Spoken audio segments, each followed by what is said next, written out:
Hi everyone, thanks for joining us today as we learn the basics of how to do ASL classifiers. I don't know if you've ever heard the word classifiers, but it is something that is incorporated throughout the language as we use it just in everyday language. Classifiers do not replace signs. They actually correlate and support the signs that we are saying. So you're still always going to sign the actual sign first and then add your classifier second. There's 4 different reasons on why and when we use classifiers. The first is to explain the shape. Next is to explain the size or give description of the size. Next is to explain things in general. Most of the time it'll be setting up your space, your 3D space. And then lastly, it'll be showing the movement or the usage of that item. Classifiers do not replace the signs. So I'm going to give you some examples of when we are going to be using these 4 different descriptive words when signing our language. So if I were to say the picture is on the wall there, I'm going to add the classifier with the index finger right after I sign the word picture. So then you know the shape of it. It is a rectangle, and I know that it's on the wall. Next is to explain the size of something. A lot of times you're either going to use the bent L hand shape and show the size of something. So this is a normal size compared to a big size or a really small size. Your shoulders will go in as you do that. Next is to explain things. So a lot of times you're going to be setting up items in a room. You're going to use that A hand shape and you're going to set it up and set it up. So let me give you an example here.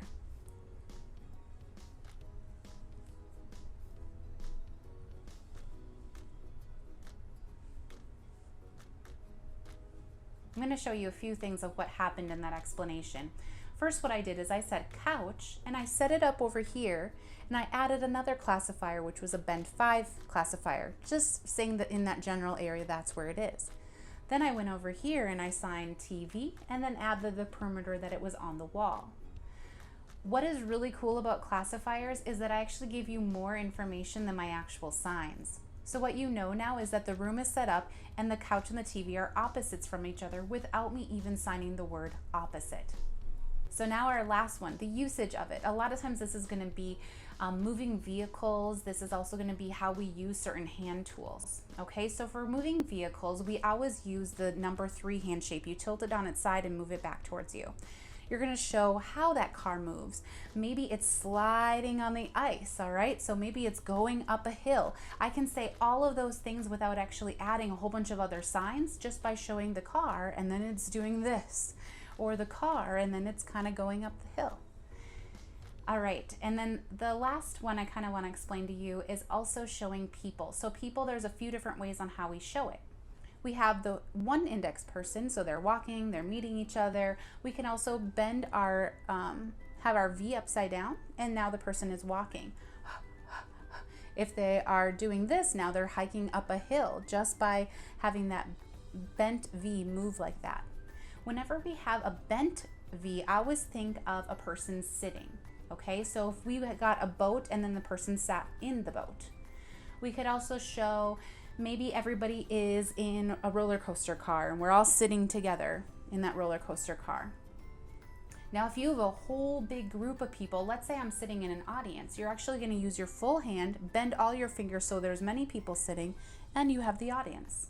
Or maybe I'm the presenter, the audience is this way, and I'm going to use my 4 hand shape for all the eyeballs looking at me. You can also use this bent V hand shape to show animals. So the animal is sitting over there. Any kind of animal, this becomes their classifier. For showing groups of people, you can also use kind of a bent 5 hand shape and show the group of people. So if I have people here and then I do this, that means the group of people. I hope you guys learned so much today. I know that classifiers can be really overwhelming and confusing, but I hope that this at least is a foundation so that you can start to gain more confidence in using classifiers in your language. Have a great day. Bye.